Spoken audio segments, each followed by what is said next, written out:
Pessoal, hoje nós vamos continuar a nossa série O Espírito na Igreja e vamos tratar de um tema muito interessante, às vezes bastante falado, mas é bom a gente recapitular e fazer uma releitura em nossos corações de como está o nosso coração diante do altar do Senhor.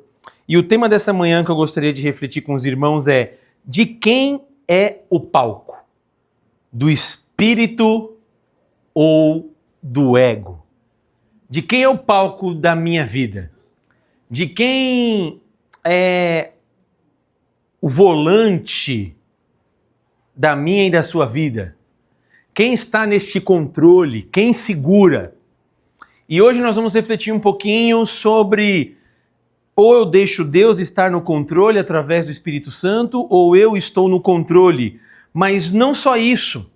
O que vai determinar se eu deixo Deus no controle ou no palco da minha vida, e eu no controle do palco da minha vida, o ponto central será como que está a minha espiritualidade com Deus. Qual que é o grau de entrega do meu coração que vai determinar? Porque é muito fácil a gente começar a abordar: olha, você tem que deixar Deus dirigir a tua vida. Você tem que deixar o Senhor te direcionar. Tá bom, isso eu sei. Tá, se isso nós muitas vezes sabemos, por que a gente não faz? Pergunte para a pessoa que está do seu lado: por que você não faz muitas vezes o que Deus manda você fazer? Pergunta. Por que muitas vezes a gente fala que sabe e faz completamente ao contrário? A gente fala que é ok, mas nada ok. As nossas atitudes falam que não é a mesma coisa. Se a gente for pegar o texto, né? Quem que vocês querem? Cristo ou Barrabás? Eu quero Barrabás. Mas muitos de nós falam: não, eu quero Jesus, que é o Filho de Deus. Mas nossas atitudes mostram que a gente gosta de Barrabás.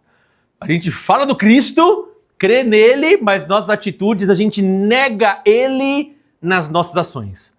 A gente fala com a boca que quer Cristo, nas nossas atitudes a gente escolhe Barrabás. É bem interessante isso. E eu gostaria então de refletir sobre de quem é o palco, do espírito ou do ego, usando o texto de Atos dos Apóstolos, Novo Testamento, capítulo de número 8, versículo de número 9. Atos, Novo Testamento, capítulo de número 8, versículo de número 9. Vamos fazer a leitura até o versículo de número 24.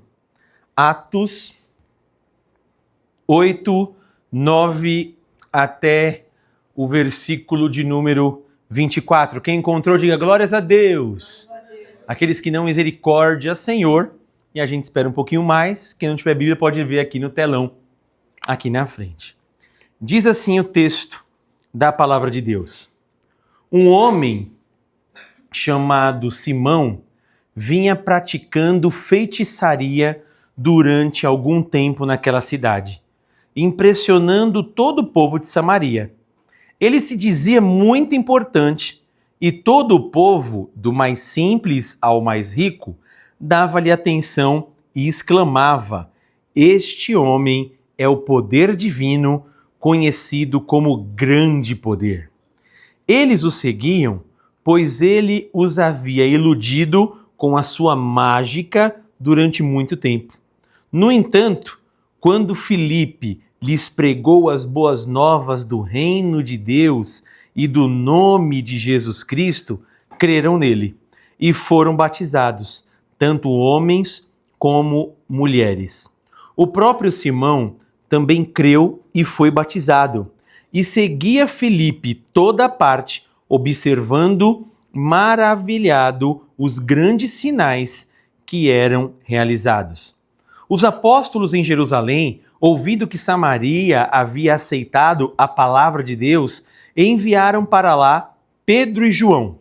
Estes, ao chegarem, oraram para que eles recebessem o Espírito Santo, pois o Espírito ainda não havia descido sobre nenhum deles.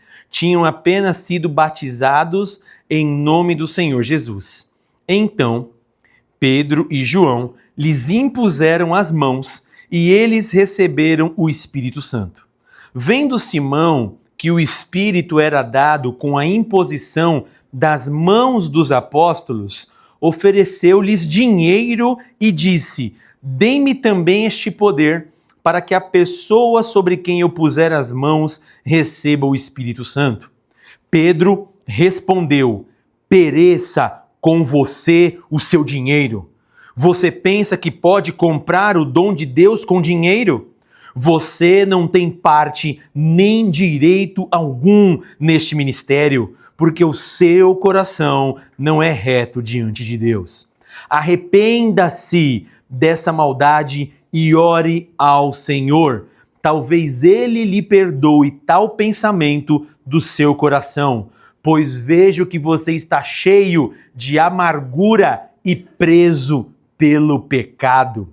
Simão, porém, respondeu: orem vocês ao Senhor por mim, para que não me aconteça nada do que vocês disseram. Amém. Cure sua cabeça, feche seus olhos, vamos orar ao Senhor.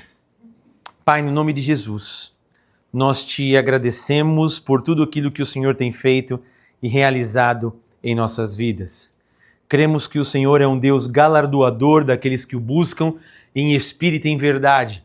Eu te peço perdão de todos os meus pecados que eu cometi no olhar, nos pensamentos, no falar, em palavras e até mesmo, Pai, em atitudes que desagradaram o Teu Espírito Santo. Venha, Senhor, levar o meu coração e mente cativo a Ti, juntamente com a dos meus irmãos, para que possamos compreender a Tua palavra, ela gerar em nós transformação, vida essa com abundância, porque é a única vida que vale a pena ser vivida. Obrigado, Senhor Jesus Cristo, pela Tua misericórdia e graça, ter se renovado mais uma manhã e hoje pudemos nos reunir como igreja para celebrar e adorar ao Senhor.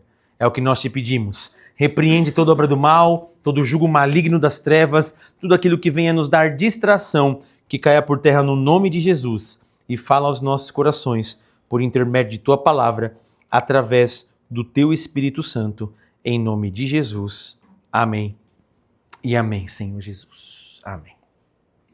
O livro de Atos dos Apóstolos, ele é um livro muito interessante, porque é um livro que vai falar de todas as atitudes e as ações de todos aqueles que receberam o poder de Deus sobre suas vidas. A gente vê que nos evangelhos vai tratar um pouco da vida de Jesus, a pregação do evangelho é chegado a vocês o reino de Deus, a morte e a ressurreição do Cristo, e nessa ressurreição, em um dos seus discursos, ele deixou uma promessa: vai vir sobre vocês o Espírito Santo e ele vai revelar para vocês toda a verdade sobre o Pai. Essa promessa, então, se realiza em Atos dos Apóstolos, capítulo 2, porque em Atos, capítulo 1, Jesus aparece já ressurreto, ressuscitado para os seus discípulos e fala o seguinte: pessoal, fiquem em Jerusalém até que do alto vocês sejam revestidos de poder, tá bom? Jesus sobe aos céus, anjos aparecem ao redor daquela multidão e falam: varões galileus, por que vocês estão olhando este subir ao céu? Porque este mesmo que vocês estão vendo subir ao céu vai voltar a segunda vez para buscar a sua igreja. Então, cumpram a palavra dele. Essa palavra de receber o poder de Deus se cumpre em Atos dos Apóstolos, capítulo 2. Atos capítulo 2, nós vemos a descida do Pentecoste. Estavam todos reunidos no mesmo lugar, de repente veio um som veemente e impetuoso e encheu toda aquela casa onde os discípulos estavam assentados, e a Bíblia diz que todos foram cheios do Espírito Santo. E quando todos foram cheios do Espírito Santo, uma das marcas foi falar em línguas, e fogo também, como línguas de fogo sobre suas cabeças. E aquela marca de uma pessoa que estava cheia do Espírito Santo era começar a anunciar o evangelho de salvação, da graça de Deus, e começar a testemunhar do Cristo. aonde Pedro então se levanta depois de um questionamento de alguns cidadãos que estavam passando ali, achando que os apóstolos tinham enchido a cara e estavam bêbados. Pedro se levanta e fala: não, está muito cedo para a gente beber. O que vocês estão vendo é a promessa de Deus que o Espírito Santo seria derramado sobre toda a igreja. Essa promessa que foi feita lá em Joel se cumpre hoje em nossas vidas. E Pedro prega o evangelho, anuncia o Senhor Jesus Cristo, falando de sua morte, de sua ressurreição, e a Bíblia diz no capítulo 3 que no capítulo 2, indo para o capítulo 3, que o Espírito toca no coração daquelas pessoas, aonde eles se arrependem dos seus pecados, eles veem o que eles fizeram por matarem o Filho de Deus e falam: o que eu preciso fazer para ser salvo? Pedro vira e fala: você tem que reconhecer Ele como seu Salvador, você tem que se batizar. E eles ali, a Bíblia diz que tem um ajuntamento de crentes que se convertem e começa então a palavra igreja, a palavra eclesia. A igreja é formada ali no livro de Atos dos Apóstolos. E a Bíblia diz então que a igreja começa a crescer, a igreja começa a se expandir. Aí, aonde os discípulos que agora estavam andando com Jesus, eles andam, mas agora cheios do Espírito, cheios do poder de Deus. Porque aonde os discípulos passavam, milagres aconteciam. Lembram quando Pedro e João estavam subindo Atos capítulo 3, que nós lemos aqui Atos capítulo 8, mas em Atos capítulo 3, Pedro e João estão subindo para a igreja, para o templo, a oração a nona, tem um mendigo pedindo dinheiro, ele vira para esse mendigo e fala: olha para mim, não tenho prata e não tenho ouro, mas aquilo que eu tenho, isso eu te dou, daquilo que eu tô cheio, disso eu te dou. Você tá cheio do quê, Pedro? De grana? Não, tô cheio de Deus. Então, em nome de Jesus Cristo, o Nazareno, levanta e anda, meu filho. Aquele menino, aquele mendigo, se levanta, entra no meio do templo da igreja, saltando e glorificando a Deus. E todos ficaram maravilhados. E a igreja ia se expandindo, ia crescendo. Em Atos capítulo 4 diz que eles iam nas casas, em casas, e eles compartilhavam do pão, falavam do amor de Deus e da doutrina dos apóstolos. Então, era uma marca da igreja, este poder de Deus vindo do Espírito Santo para expandir a igreja, para tocar nos corações. E isso, então, muitos crentes iam se convertendo, milagres extraordinários iam acontecendo, cego começava a enxergar, coxo começava a andar, mortos ressuscitavam. Quem estava enfermo, a Bíblia diz que a sombra de Pedro, por passar a sombra perto de uma pessoa que estava enferma, ela era curada na hora. Imagina uma pessoa que era paralítico, não precisava falar nada, só da sombra passar aqui, ó. Imagine aqui, ó, tem uma sombra, ó. A sombra passou, curou na hora. Vocês têm noção de o que é esse poder de Deus? Aqui então tem uma pessoa com uma enfermidade mortal, dependendo, ou está com a enfermidade que pela medicina é terrível. Vamos colocar que está com carcinoma ou com câncer. Imagine isso, ó. Passou,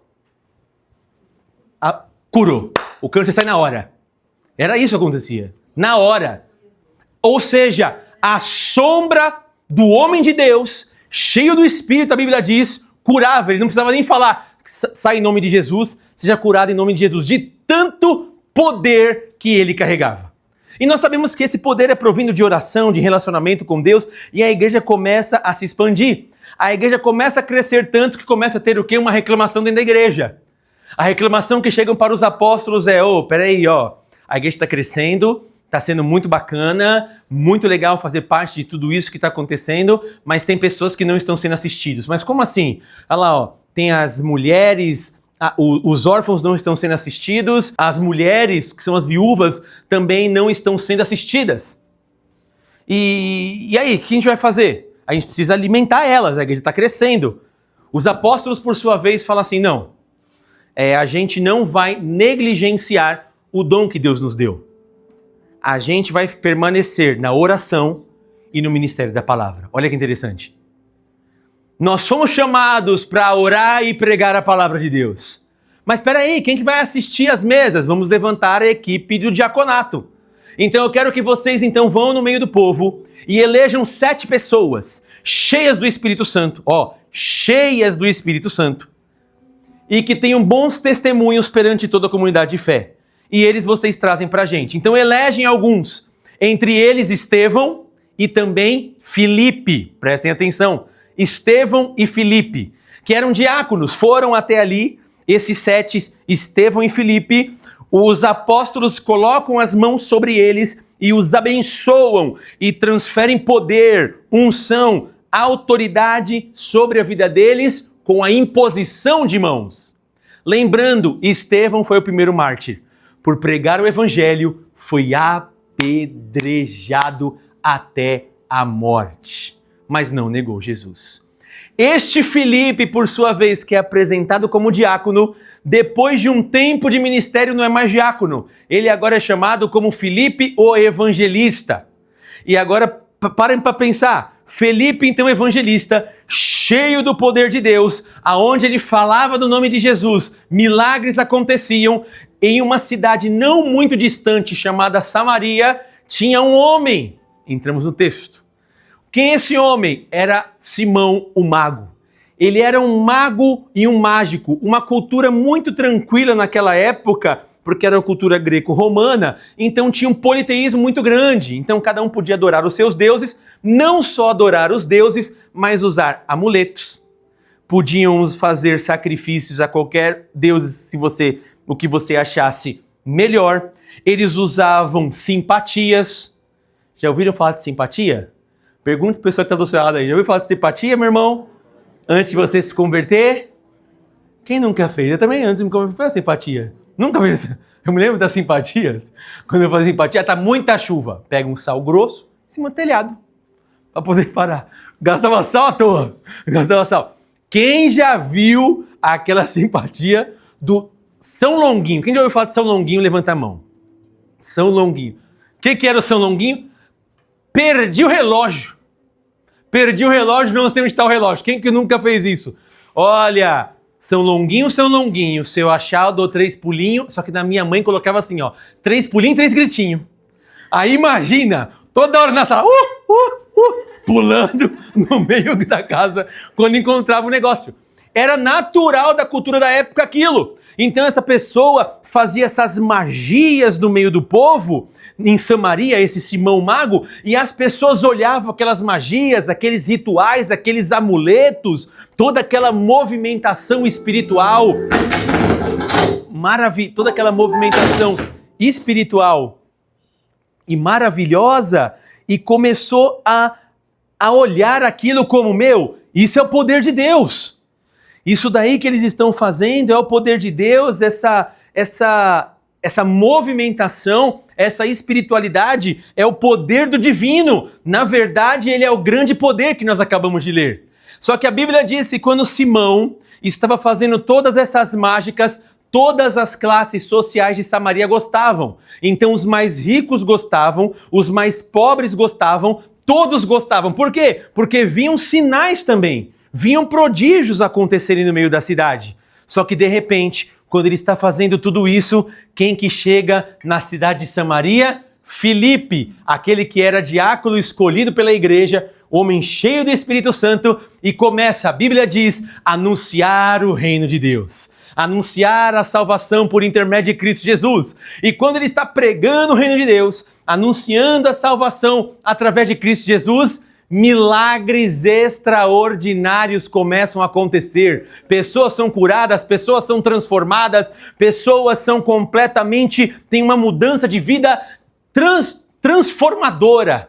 E naquele exato momento, Simão, que era o mago, olha todos aqueles milagres, recebe o evangelho do Cristo, abandona a magia, os amuletos, abandona a simpatia e começa a seguir Filipe, este homem cheio do Espírito Santo. E começa a ver e a testemunhar coisas maravilhosas no meio do povo de Samaria. Só que de repente, meus irmãos, eles estão ali fazendo a obra do Senhor. Simão, então, vendo também esses prodígios, fala, eu quero me batizar. Eu também quero esse Cristo. Falou que aquele que crer e for batizado será salvo. Eu quero me batizar. Então ele vai lá e faz o quê? Se batiza. E continua a servir no reino de Deus, juntamente com Felipe, e acompanhar ali o seu ministério. Só que tem um exato momento, meus irmãos, que o pessoal de Jerusalém, lá de Jerusalém, aonde estava o apóstolo Pedro e outros apóstolos, ficam sabendo que o evangelho chegou em Samaria. Por que o evangelho chegou em Samaria? Quando Estevão morreu, a igreja se dispersou. Cada um foi para um canto. Um foi para Belém, outro foi para a Judéia, outros foram para Samaria. Só Pedro e os principais apóstolos ficaram em Jerusalém. Com isso, o evangelho chegou lá, Pedro ficou sabendo. Fez o quê? Vamos lá ver nossos irmãos de Samaria que estão se convertendo. Pedro saiu com uma comitiva de irmãos e foi para Samaria. Quando Pedro chegou em Samaria, falou, puxa, que legal! Olha aqui, toda essa galera que aceitou Jesus Cristo, povo de Deus, olha que obra maravilhosa o Senhor está fazendo. Dentre eles, Simão estava lá. Pedro falou, vem para cá, pessoal, porque eu estou vendo que vocês receberam Jesus, muitos aqui se batizaram, mas vocês ainda não receberam o dom do Espírito Santo. Então vem cá que eu vou orar por vocês. Pedro, então, olha a Bíblia, diz que Pedro, com a imposição de mãos, começava a orar pelas pessoas e as pessoas eram cheias do poder de Deus, cheias do Espírito Santo. Começavam ali a falar das maravilhas de Deus. Quem que estava do lado? Simão. Simão olha aquilo e fica maravilhado. Imagina uma pessoa que estava habituada a ser o centro das atenções. Uma pessoa que estava habituada a outras pessoas chegarem até nela e pedir conselhos, seja da mais alta classe até a plebe, seja do clero a plebe, pediam conselhos para Simão, o mago. E agora ele vê que ele não tem tudo aquilo, porque o centro é Cristo Jesus e o poder de Deus, e Deus age da maneira que ele quer. Então ele perde status, perde credibilidade, porque ele vê que o poder de Deus vai se alastrando e tudo aquilo que era habilidade, competência dele, que ele acreditava, deixando de lado. Só que ele seguia Jesus, mas não tinha o seu coração transformado. E ele falou assim, nossa, quando Pedro coloca a mão na cabeça daquele irmão, ele é cheio do Espírito Santo. Quando ele coloca a mão no outro irmão, é cheio do Espírito Santo. Eu também quero este poder. Olha o que Simão faz. Chega para Pedro e fala assim, Pedro, tô essa grana aqui para você, porque eu também quero este mesmo poder, este mesmo dom. E eu quero que quando eu colocar a mão sobre a cabeça das pessoas, elas recebam o Espírito Santo. Pedro, qual que é o seu Pix? Para eu poder fazer um Pix para você e você me dá este presente, me dá este dom. O que Pedro fala? Pedro vira para ele e fala assim, ó, pereça, que seja destruído o seu dinheiro e você. Ele toma um baque. O quê? Oh, rapaz, tu tá achando que você pode comprar o dom de Deus, o presente que é dado dos céus, com dinheiro? Que pereça o seu dinheiro e pereça você. Que você se arrependa do seu pecado. Você não tem parte neste ministério que é santo. Não tem parte. Ore ao Senhor e se arrependa, senão você será destruído. Em resposta, Simão vira e fala o seguinte, orem vocês. Olha que interessante. Por mim. Vocês oram por mim, para que este mal a qual vocês estão falando não sobrevenha sobre a minha vida. Porque eu não vou orar. Pedro então continua ali a narrativa no verso 25 e a história se finda neste momento, irmãos. Só que a gente aprende algumas lições com essa história. Porque o grande confronto neste texto não é contra um homem, mas é contra uma falsa espiritualidade. Deus não tem nada contra mim nem contra você, mas ele confronta a falsa espiritualidade, se houver em mim e houver em você. Pergunte para a pessoa que está do seu lado, você é falso ou é verdadeiro, irmão? Você é falso ou é verdadeiro? Algumas lições que a gente pode aprender nesse texto. Primeiro lugar, nem tudo que brilha é de Deus. Nem tudo que brilha, que faz muito movimento é de Deus. É fake news. Ah, mas está todo mundo falando, tem muita gente envolvida, tem bastante coisa. Nem tudo que brilha é de Deus. Olha o que diz o texto, Atos capítulo 8, versículo 9 ao versículo de número 13. Olha o que diz o texto que nós acabamos de ler. Um homem chamado Simão vinha praticando o que ele praticava? Feitiçaria durante algum tempo naquela cidade, impressionando todo o povo de Samaria. Ele se dizia muito importante. Olha, eu sou muito importante, olha as obras que eu estou realizando. Com feitiçaria. Versículo 10. E todo o povo, do mais simples ao mais rico, dava-lhe o quê? Atenção e exclamava: este homem é conhecido como o quê? O grande poder de Deus. Eles o seguiam, pois ele os havia iludido com a sua mágica durante muito tempo. Põe no versículo de número 9, por favor, 10. Versículo de número 10. O povo falou o quê? Isto é o grande poder de Deus. As maravilhas que ele operava, os sinais que ele operava, as pessoas vinham o quê? É Deus isso daí. Este é o grande poder de Deus. Deus está neste lugar, mas era uma obra de feitiçaria. Ou seja, nem tudo que brilha, que traz status, que tem muita gente envolvida, aplaudindo e falando, vamos que é isso aí, é de Deus, meus irmãos. Nem tudo isso é de Deus. O povo estava fascinado pelos sinais que Simão fazia, embora enganado. Eu sou fascinado e gosto muito disso, mas eu estou completamente enganado. Então a gente pode perceber que esse engano vem o quê? Que o falso poder, ele pode impressionar, mas não pode transformar corações. Eu posso ser muito eloquente e demonstrar minhas habilidades, mas essas habilidades não geram transformação de vida. Não gera mudança, não gera conversão. No outro, e olha só que interessante, nem em mim mesmo. Não gera essa conversão.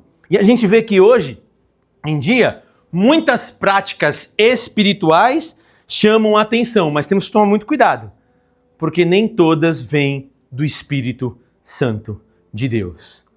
Fale para a pessoa que está do seu lado, nem tudo que reluz é ouro. Olha o que diz o texto da palavra de Deus em 2 Coríntios, capítulo 11, versículo 13. 2 Coríntios, capítulo 11, verso 13. O apóstolo Paulo, admoestando a igreja de Corinto pela segunda vez em sua segunda carta, falando sobre os falsos profetas. O que é? Aqueles que se dizem de Deus. Eu sou de Deus. Eu tenho essa doutrina. Eu faço isso. E quem olha acredita que o quê? Que é de Deus mesmo.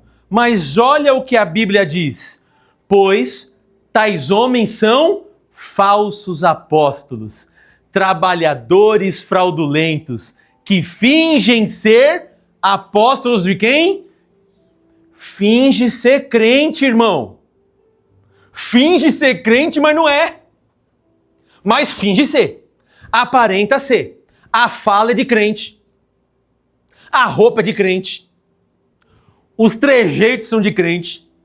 O vocabulário é de crente. E crente tem vocabulário, não tem vocabulário? A paz, Senhor, irmão. Ô varão. Ô varoa. Olha só. Crente tem vocabulário. Tudo é. Olha só. Apóstolos que fingem ser apóstolos de quem? De Cristo. Eu finjo ser homem de Deus. Eu finjo ser mulher de Deus. Verso 14.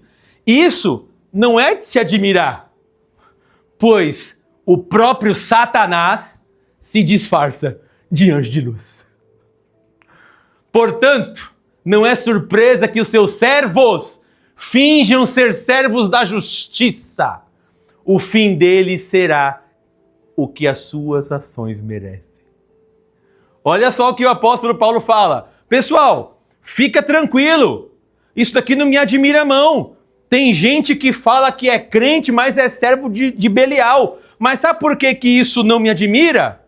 Porque Satanás se disfarça de anjo de luz, aonde aqueles que você olha assim, é uma bênção, é muito bacana, na verdade pode ser usado pelo inimigo da sua alma e você está aplaudindo, e você está concordando com tudo. Isso não me admira, mas toma muito cuidado, porque eles se dizem de Deus. Olha o que estava acontecendo na igreja de Corinto naquela época, e você acha que não acontece na nossa época de hoje, pessoal? Naquela época, pessoas que se diziam crente, mas era servo do inimigo. E por que servos do inimigo? Porque as suas práticas mostravam que eram servos do inimigo e não servos do Criador. Servos da iniquidade, que vive fazendo as coisas que desagradam ao Senhor. E Deus fala, versículo de número 15, em 2 Coríntios, capítulo de número 11, olha o que ele fala: portanto, não é surpresa que os seus servos finjam. Fingir é ser falso ou não? Falsidade é mentira? Ser servos da justiça. Pergunte para o todo salto: você é falso, meu irmão? Vamos lá. Glória a Deus. Vamos lá. Tá chegando uma irmã. Olha o sapato que bonito dela. Aquele sapato vermelho. Laranja fluorescente. O que você achou, irmã? Tá bonito aqui o meu sapato? Nossa, que lindo! Fica tão bem em você, esse sapato. Você está sendo falso ou verdadeiro? Que legal. Ah, é? Você achou? Achou. Você usaria? Não, mas não é o meu estilo. Mas em você ficou muito bom. Eu finjo. E o que eles estavam fazendo aqui? Fingem ser servos da justiça. E quando o apóstolo Paulo escreve para esse povo, onde que esse povo estava? Dentro da igreja de Corinto. Mas Deus fala, fiquem tranquilos, através da boca do apóstolo Paulo. O fim deles será o que as suas ações merecem. Olha o que Deus está falando. Fique tranquilo, que isso eu estou vendo. Se não se arrependerem, se não mudarem de direção, as ações deles vão levá-los a um abismo que chamará outro abismo. E não vai ser eu que quis isso, mas as suas ações que o levaram.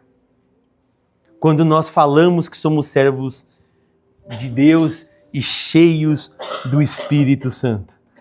Tem uma frase de John Stott muito bacana que diz o seguinte: não julguemos o Espírito pelo barulho, mas pelo fruto.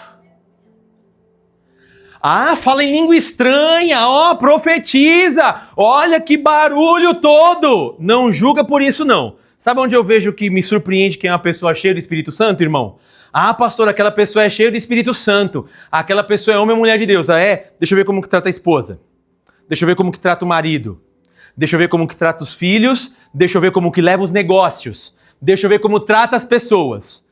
Porque daí eu vou saber que é cheio do Espírito Santo. Como que você sabe o que é cheio do Espírito Santo? Simples. A Bíblia diz, Gálatas capítulo 5, uma pessoa cheia do Espírito Santo é longânima. Uma pessoa cheia do Espírito Santo tem domínio próprio. Uma pessoa cheia do Espírito Santo é piedosa. Uma pessoa cheia do Espírito Santo é amorosa. Uma pessoa cheia do Espírito Santo demora para irar-se. Uma pessoa cheia do Espírito Santo se arrepende do seu pecado diariamente e sabe que errou. Uma pessoa cheia do Espírito Santo age com paciência.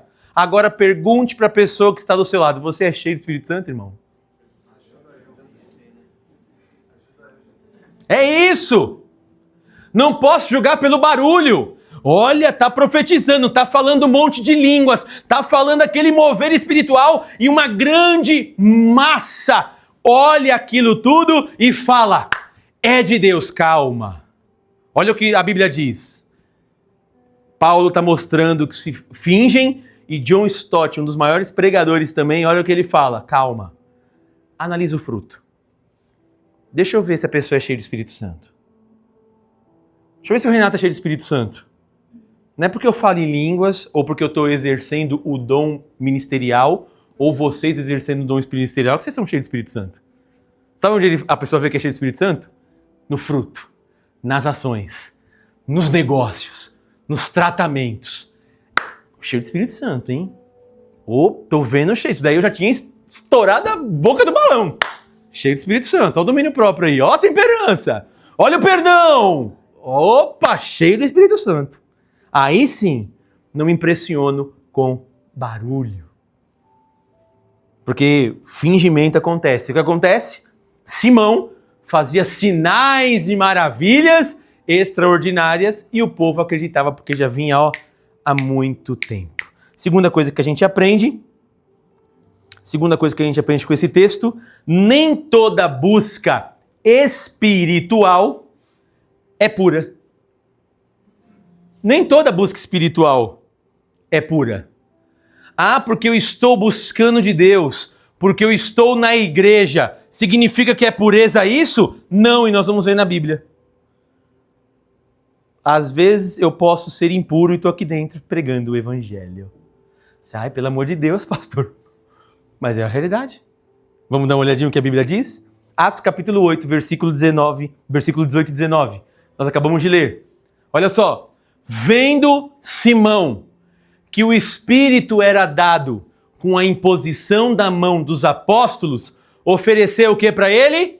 Dinheiro.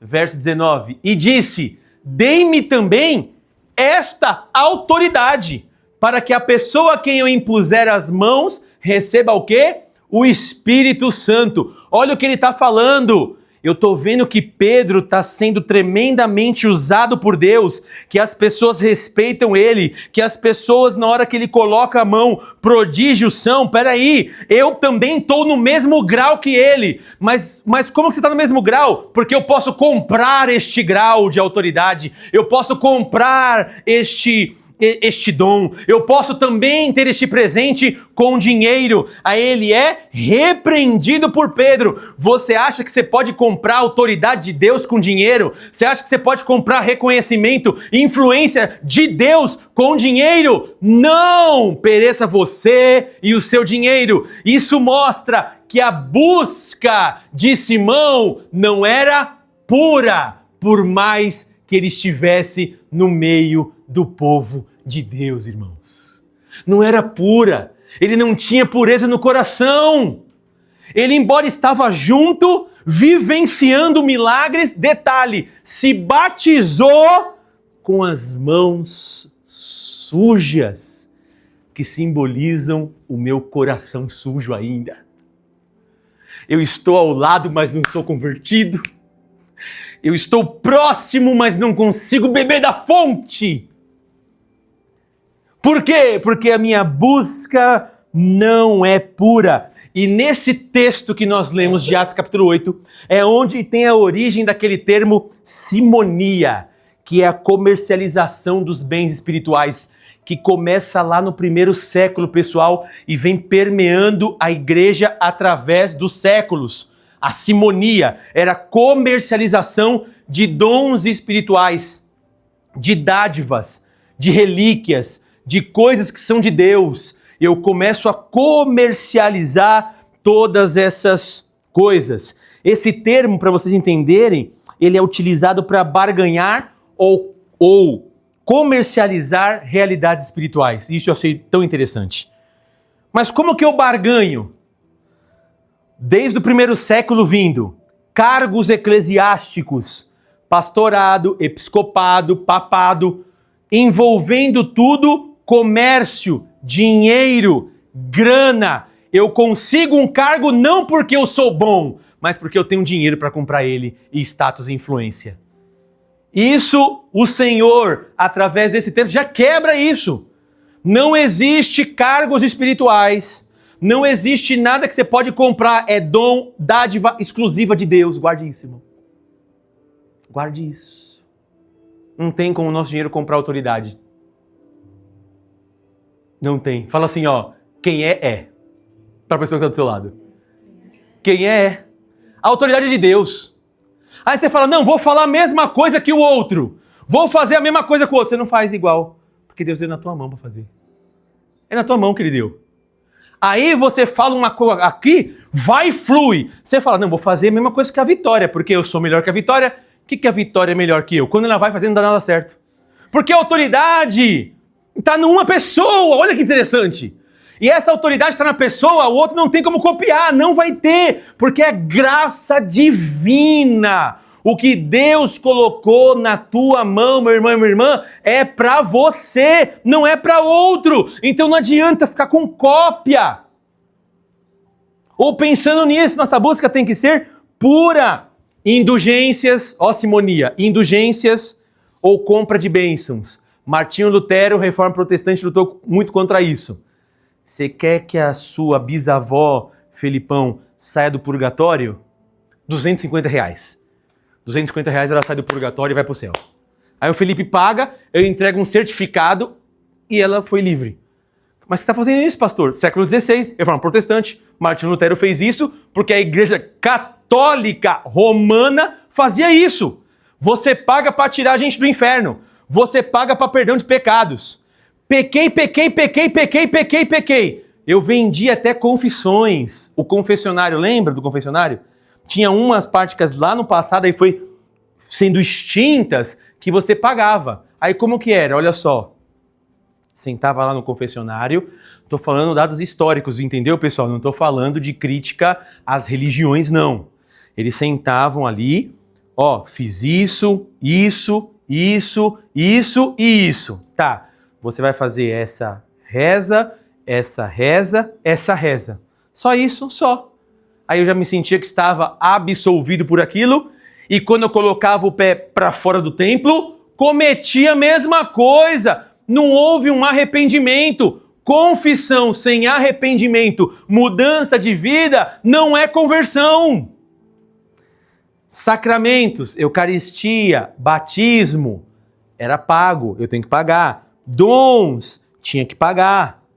Então, no primeiro século, ali, no século XI, essa simonia foi tida como uma grande heresia. E o pessoal falou, não dá para ficar comercializando certas coisas.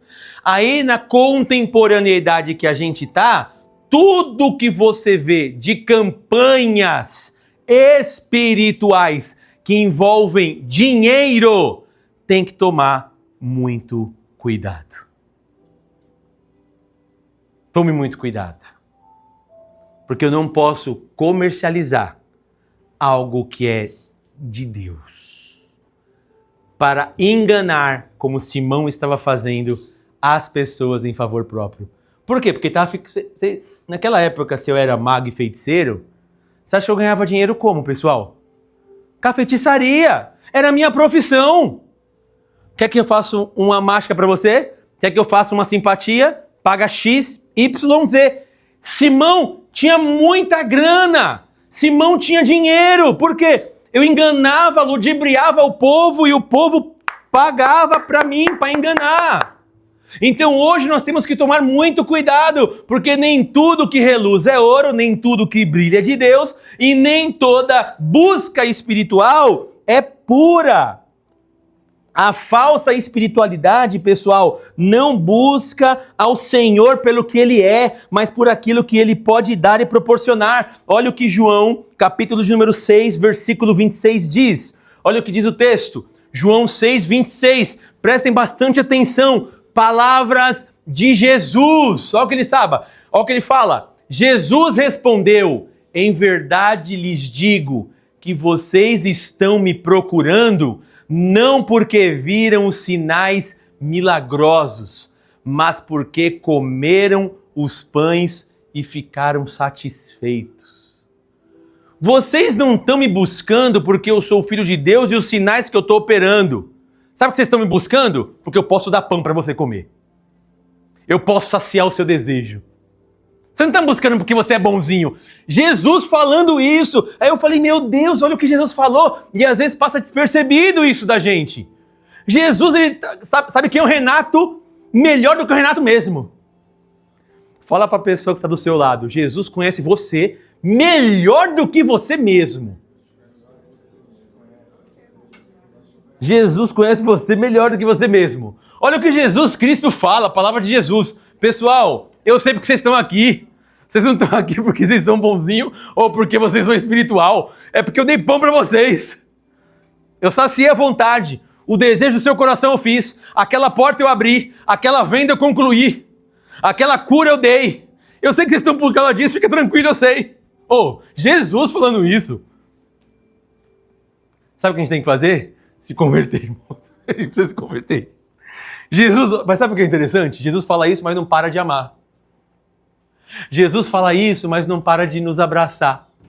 Jesus fala isso, mas não para de nos perdoar. Mas sabe o que ele quer? Arrependimento. O que Jesus quer é o seguinte, faça uma autoanálise, Renatão, e fala que você não está bem, cara. Fala que você precisa de ajuda. Para de ser autossuficiente. Fala que você precisa, Renato. Para com isso. Te conheço, rapaz. Pelo amor de Deus. Não vem querer dar uma de bom moço, não. Sei quem tu é. Fala que você precisa de ajuda para se transformar. É isso que Jesus quer da gente. Só que a gente é orgulhoso e quer arrotar uma falsa espiritualidade igual Simão. Quanto que é? Eu tenho dinheiro para pagar. Filho, você pode comprar o que for, menos o dom de Deus e a graça. Você pode comprar o que for, menos a autoridade de Deus.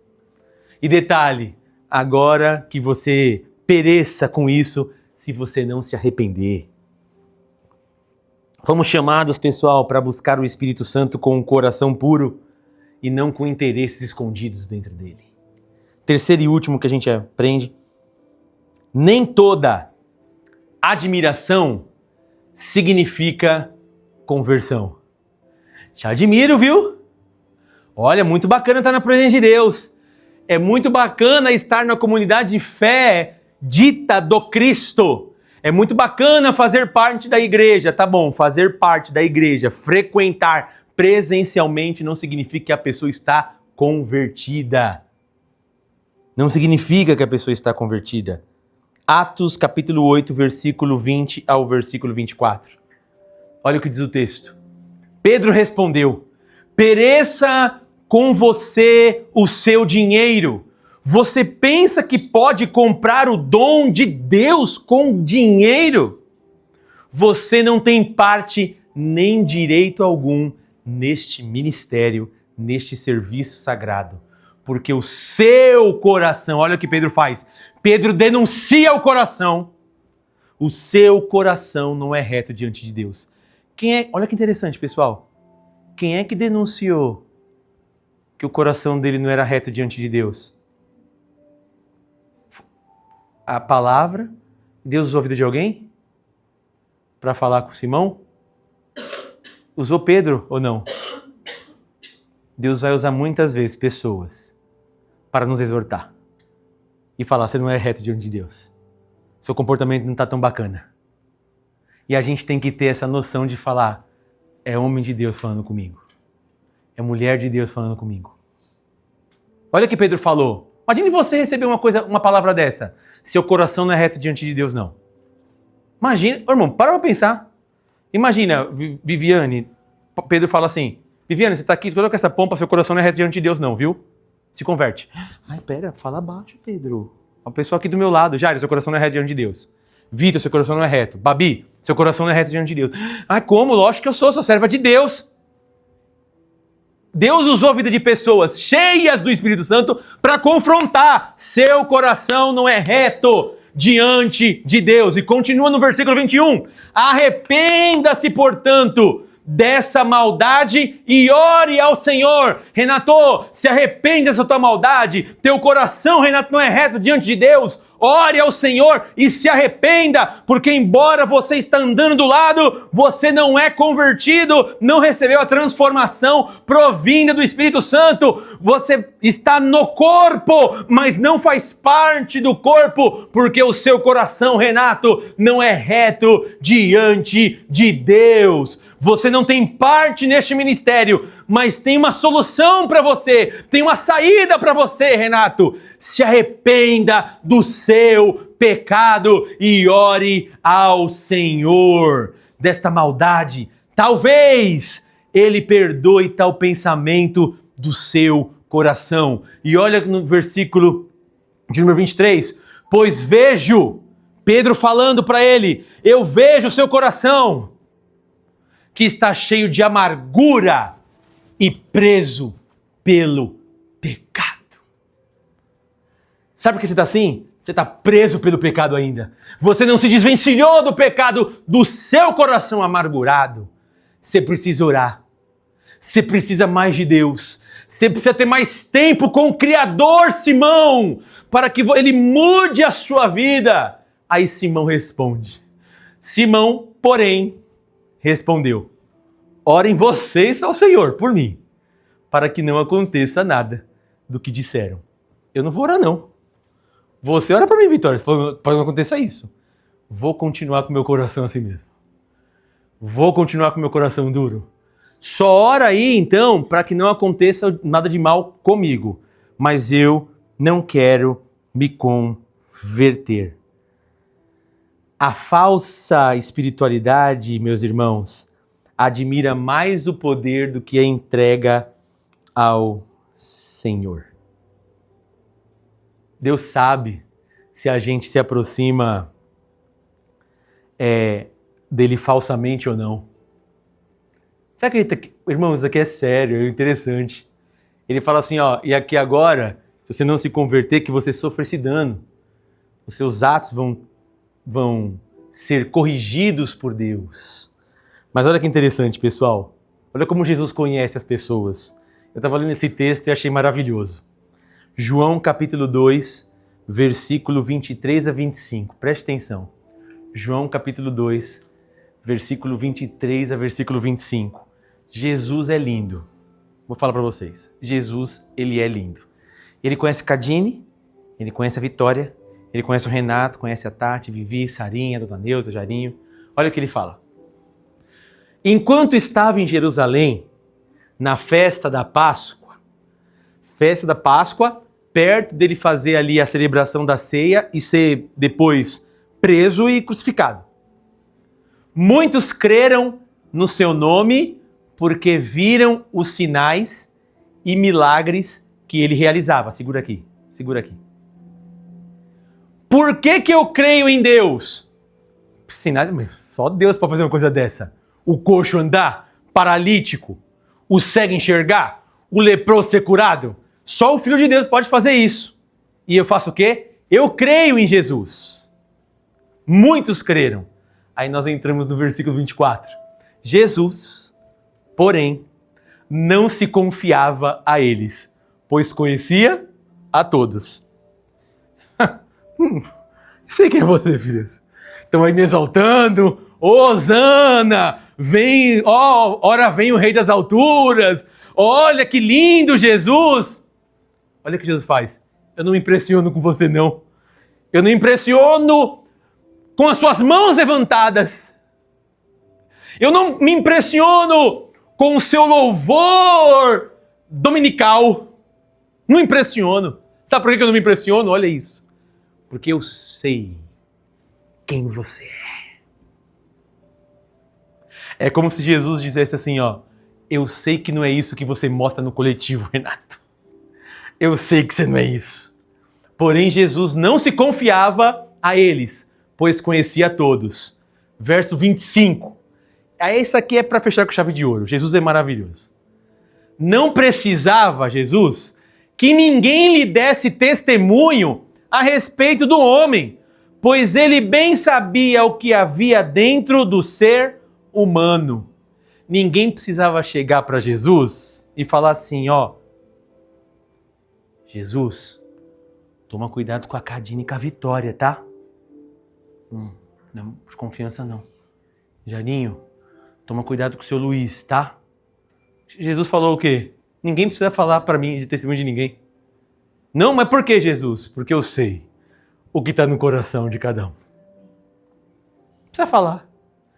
Detalhe, melhor ainda, eu sei o que está no coração de todo o ser humano. Jesus nos conhece. Jesus sabe.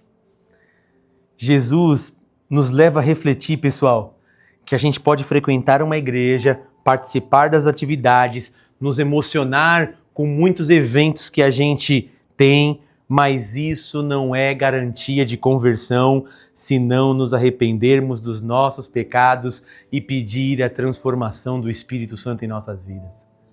Eu posso frequentar a igreja anos e não ser convertido. Anos e não ser convertido.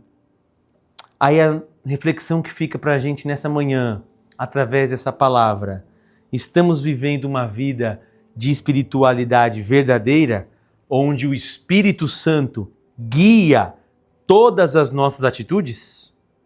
Ou uma espiritualidade falsa, aonde eu decido aonde o Espírito Santo vai trabalhar?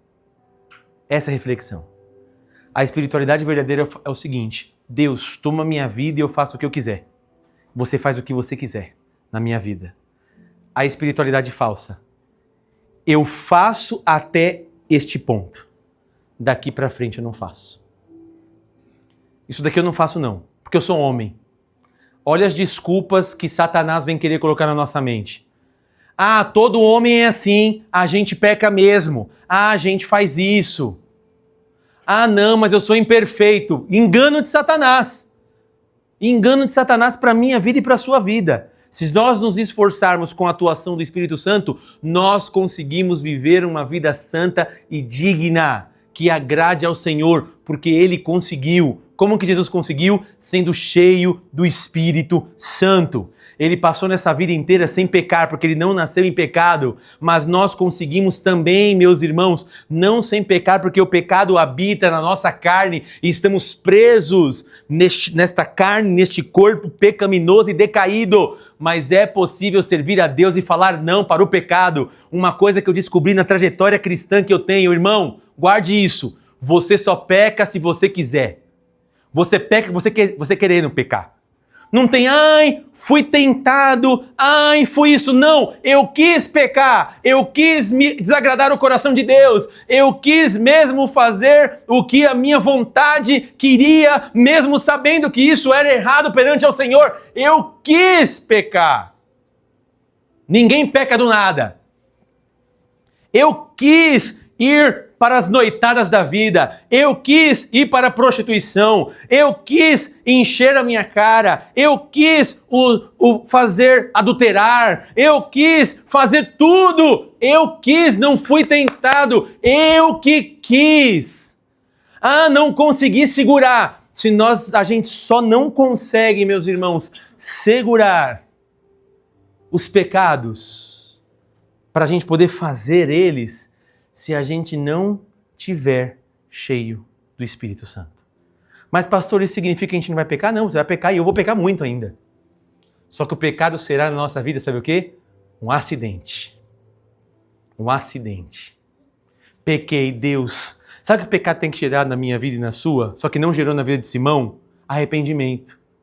Ah, já que eu fiz, não aceitou a grana, tá bom. Ah, ora para que não aconteça. Não, ora você aí por mim. Você ora por mim. Tem que gerar em nós o seguinte: Pai, pequei, Deus não podia ter feito isso. Jesus, me perdoa, me dá graça, porque eu falo que não vou fazer, daqui a 1 mês e meio eu peco na mesma coisa que eu falei. O pecado tem que nos incomodar, irmão. Não tem que falar assim, ah, é assim mesmo, a carne é fraca. Ah, é assim mesmo. Não, não é assim mesmo. O pecado tem que nos incomodar, falando assim, Jesus, eu desagradei o seu coração e o Senhor tem bênçãos para mim. Senhor Jesus, me ajuda a ficar de pé. Senhor Jesus, me ajuda a agradar o seu coração, porque eu sei que se eu ficar aqui me relacionando com o Senhor, orando, pedindo perdão dos meus pecados, o Senhor vai me encher mais com teu Espírito e eu vou poder levar a cada dia mais graça para a vida das pessoas que estão ao meu lado. É isso, Deus, se eu pecar, que isso gere em mim uma aflição muito grande, assim como Lutero, o reformador do século XVI, sentia isso ao ponto de ele se autoflagelar, porque ele falava, Deus, eu sou muito pecador e não consigo me libertar deste meu pecado que está no meu corpo. Aí, quando ele ouve a palavra de Deus em Romanos e também em Abacuque, dizendo, o justo viverá pela fé, você é justificado pela fé em Cristo, aquele peso saiu. Ele falou, beleza, então essa angústia do pecado eu posso pedir perdão e sentir o alívio da sua graça? Pode, meu filho, glória a Deus. Só que só tem isso, quem ora pedindo perdão.